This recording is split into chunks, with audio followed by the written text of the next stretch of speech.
Pemirsa, aksi heroik prajurit TNI menyelamatkan warga hanyut setelah skoci yang ditumpangi terbalik dihantam arus deras di Kabupaten Aceh Timur Aceh. 2 warga berhasil dievakuasi dalam keadaan selamat, sementara 1 lainnya dalam pencarian.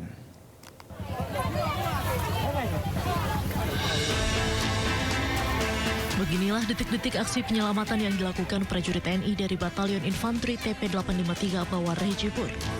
Mereka berupaya menolong warga yang hanyut setelah skoci yang ditumpangi terbalik akibat derasnya arus sungai. Peristiwa ini terjadi di Kampung Paya Gajah, Kecamatan Berelak Barat, Kabupaten Aceh Timur. 2 prajurit TNI Letnan 2 Infanteri Didik Wira Laksamana dan Sersan Mayor Kamiluddin Saputra nekat terjun langsung ke sungai. Tanpa peralatan keselamatan memadai, keduanya mengarungi arus yang deras demi mengejar dan menyelamatkan korban yang terombang-ambing di tengah arus banjir. Saya melihat ada 3 orang mengangkat skoci dari samping kiri dan menyeberangkannya ke samping barat, ke samping kanan arah ke pesantren tersebut. Setelah beliau mencoba menuju ke arah pesantren, skoci beliau melawan arus, jadi terbawa arus dan akhirnya menabrak besi penghalang di sebelah jembatan yang mengakibatkan 3 orang tersebut skocinya terbalik. Namun saat kami lihat kejadian tersebut, kami dari personil anggota Unit TP 853 Bawah Rejibur, kami langsung melaksanakan evakuasi tanpa berpikir panjang. Berkat kesigapan dan keberanian prajurit TNI, 2 warga berhasil diselamatkan dan dievakuasi ke tempat yang aman. Namun nahas, 1 warga lainnya hilang terbawa derasnya arus sungai. Dari Kabupaten Aceh Timur, Yusradi Anyus melaporkan. Ratusan prajurit TNI Angkatan Darat dari Yonif 115 membersihkan Pasar Kuala Simpang Aceh, Tamiang Aceh.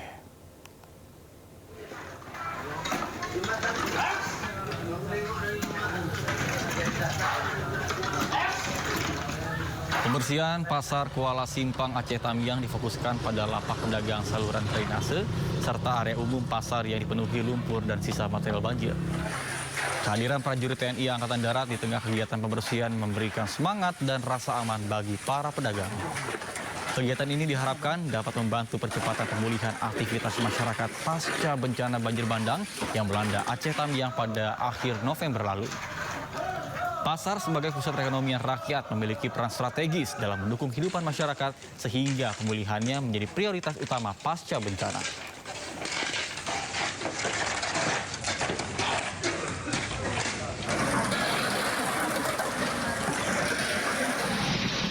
Ya pemirsa, hujan deras yang mengguyur Kabupaten Agam, Sumatera Barat kembali memicu longsor dan banjir bandang susulan pada Minggu sore. Sejumlah akses jalan strategis putus total dan sebuah kendaraan minibus terjebak material lumpur di Pantangarai Siano. Kondisi terkininya, oto di Taga lewat Bapasuan, Lata Purwa. Hujan dengan intensitas tinggi memicu banjir bandang yang disertai longsoran tanah di Jorong Kampuang Pisang, terutama di kawasan Kelok Limau dan Kelok Mercedes, Kabupaten Agam. Akibatnya sebuah mobil terjebak lumpur dan akses jalan Matur Bukit Tinggi di jalur Pantangarai Siano, Kecamatan Ampekoto kembali putus total. Sementara itu, hujan deras juga memicu banjir bandang susulan di Jorong Pasa, Nagari Maninjau, Kecamatan Tanjung Raya. Sungai Muaru Pisang meluap membawa lumpur kayu dan bebatuan.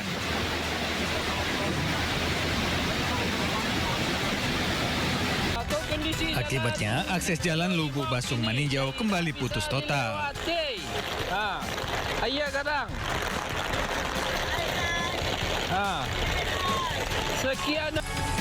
Tugas kepolisian dan aparat gabungan bersama warga berupaya mengevakuasi warga ke tempat yang lebih aman.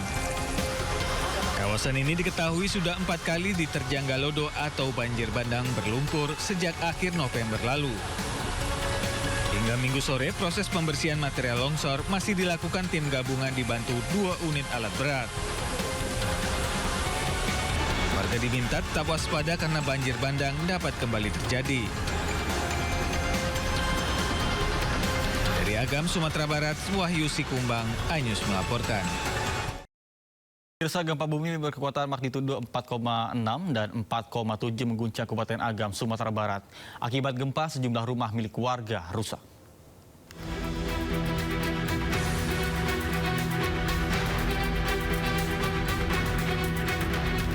berkekuatan magnitudo 4,6 dan 4,7 membuat sejumlah penghuni kos di kota Bukit Tinggi, Sumatera Barat panik dan berlari keluar menyelamatkan diri. Data Badan Meteorologi, Klimatologi, dan Geofisika menyebutkan 2 kali gempa tersebut berpusat di Kecamatan Bonjol, Kabupaten Pasaman atau sekitar 18 km timur Laut Agam. 2 kali gempa ini dilaporkan mengakibatkan rumah-rumah warga di Kecamatan Pelambayan, Kabupaten Agam mengalami keretakan pada dinding dan struktur bangunan. Ada gempa yang membuat warga sekitar terkejut dan juga membuat rumah-rumah warga di sini menjadi retak-retak dan pecah-pecah akibat gempa yang berskala 4,7 dan Seismograf Pos Pengamat Gunung Api Merapi di Bukit Tinggi mencatat, selain gempa utama juga terjadi 10 kali gempa susulan dengan kekuatan maksimal bermagnitudo 4,7. Pada jam 9:11:34 terekam gempa tektonik terasa dengan magnitudo 4,6 dengan jarak 18 km timur Laut Agam dan kedalaman 10 km. Apa ada gempa susulan ternyata? Di seismograf kami tercatat 10 kali gempa susulan sampai jam 10.30. Hingga Minggu siang belum ada laporan korban jiwa akibat gempa ini. Sementara jumlah rumah warga yang mengalami kerusakan masih dalam proses pendataan oleh petugas terkait. Dari Agam dan Bukit Tinggi, Sumatera Barat, Wahyu Sikumbang, iNews melaporkan. Pemirsa, dampak bencana banjir bandang dan longsor di Tapanuli Tengah, Sumatera Utara cukup berat dan meluas. 1 bulan bencana berlalu, 6 desa di Kabupaten Tapanuli Tengah masih tanpa jaringan listrik, telekomunikasi, dan akses internet.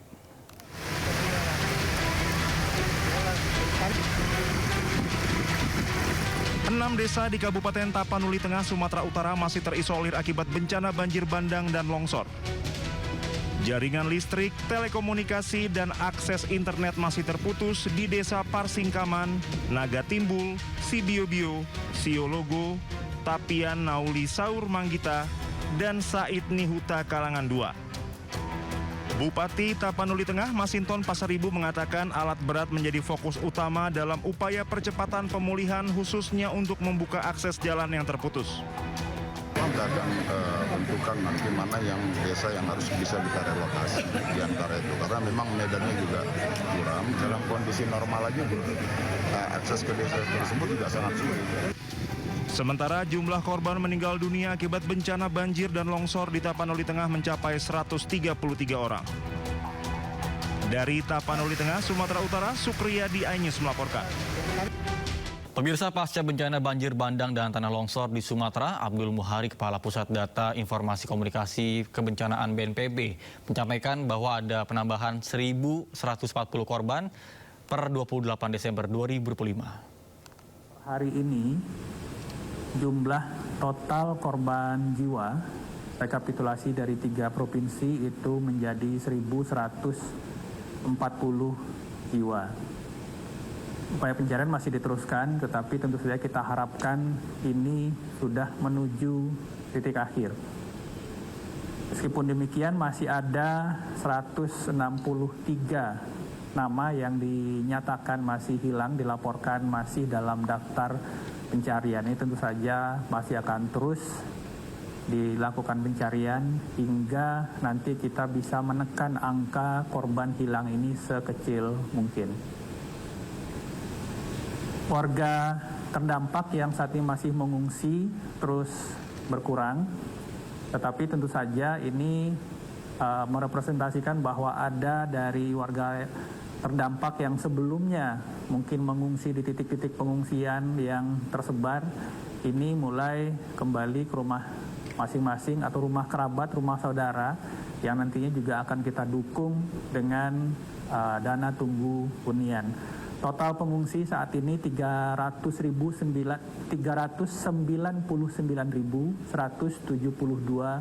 jiwa. Ribuan orang menikmati indahnya malam terakhir Jakarta Live Festival.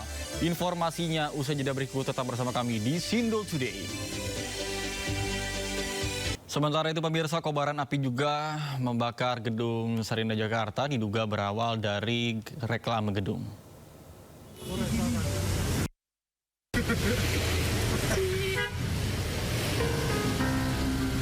Kebakaran terjadi di Gedung Sarinah, Jakarta Pusat.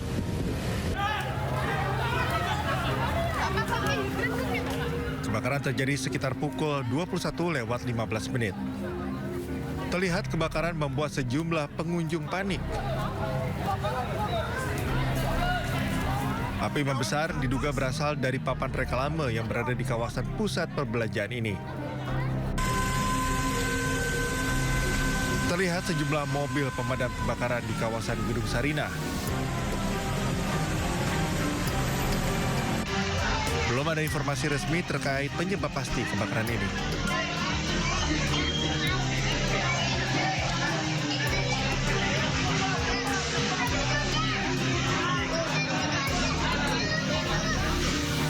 Proses pemadaman berlangsung selama 30 menit usai tim damkar Jakarta Pusat menerjunkan 8 mobil damkar dan 32 personel ke TKP.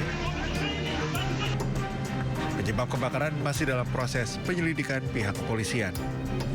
Informasi lainnya pemirsa, Polres Mandailing Natal, Sumatera Utara kembali menangkap 2 tersangka baru dalam kasus pembakaran Mapolsek Muara Batanggadis di Mandailing Natal, Sumatera Utara. Keduanya diduga sebagai provokator yang menghasut warga melakukan tindakan anarkis.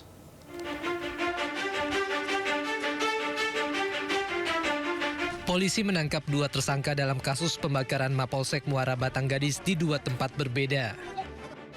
Pelaku langsung dibawa ke Mapolres Mandailing Natal untuk diperiksa. Dengan penangkapan ini, polisi telah mengamankan 5 orang tersangka. Penyidik menyebut tersangka diduga aktif menghasut warga untuk merusak, membakar, dan menjarah kantor Mapolsek Muara Batanggadis. Sebelumnya pada Sabtu pekan lalu, massa dari sejumlah desa membakar kantor Mapolsek Muara Batanggadis. Warga melakukan aksi tersebut setelah mendengar kabar bahwa polisi melepas terduga pengedar narkoba. Polisi membantah kabar tersebut dan menegaskan tahanan bukan dilepas melainkan melarikan diri. Menindaklanjuti ini, Polri mencopot sejumlah personel Polsek Muara Batanggadis termasuk Kapolsek.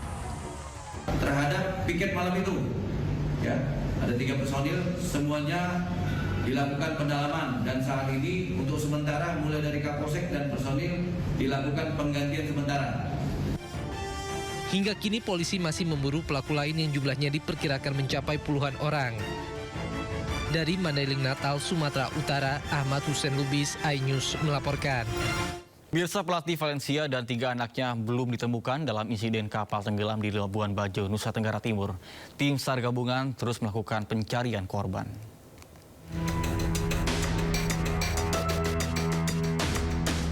Pelatih Valencia, Femenino B, Fernando Martin meninggal dunia bersama 3 anaknya akibat insiden kapal wisata tenggelam di perairan Labuan Bajo, Nusa Tenggara Timur.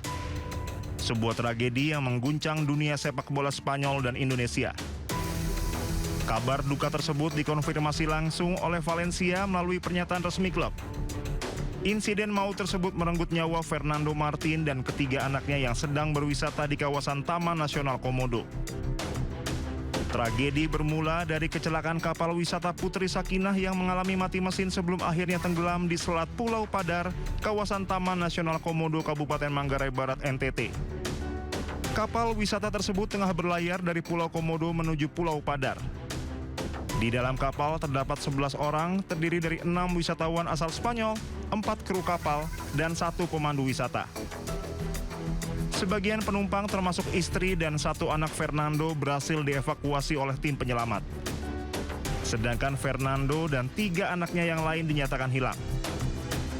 Hingga Minggu pagi, tim SAR gabungan terus melakukan pencarian korban yang hilang.